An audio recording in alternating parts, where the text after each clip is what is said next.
Bonjour à tous, mon coup de cœur cette semaine, c'est une huile sur toile datée du XVIIIe siècle, attribuée à Carl van Loo et exposée ici au musée Boucher de Perthes. J'ai bien entendu parler du polichinelle. La composition picturale est marquée par de nombreuses nuances de beige et de gris. Au centre, on y voit un homme de profil, habillé d'une large blouse blanche tenue à la taille par une corde. L'homme arbore une longue chevelure blonde et un demi-masque noir. En arrière-plan, on distingue un mur et sur la droite du tableau, l'angle d'une fenêtre. Enfin, à l'opposé de la fenêtre, une grande zone ombragée vient traverser en diagonale l'ensemble de la composition picturale. L'homme est en fait un acteur en train d'interpréter le personnage de Polichinelle, personnage emblématique de la commedia dell'arte alors en vogue au XVIIe siècle. Le mur et la fenêtre sont donc des décors et les différents jeux de couleurs et de lumière sont le résultat des différentes sources lumineuses qui viennent éclairer la scène.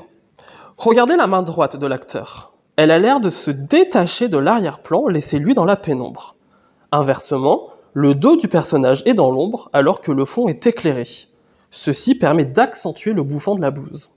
Polichinelle est décrit comme étant grand et mince, avec une voix nasillarde, avec un fort accent de Naples et portant un demi-masque noir lui donnant l'impression d'avoir un nez aquilin, c'est-à-dire un nez en forme de bec d'aigle. Traditionnellement, on représente Polichinelle avec un bonnet conique et une épée en bois, mais ça n'est pas le cas ici dans cette représentation. Son caractère est aussi amplement décrit dans les histoires le mettant en scène.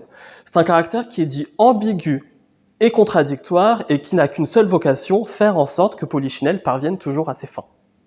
Le saviez-vous ? Polichinelle est à l'origine de l'expression « avoir un secret de Polichinelle ».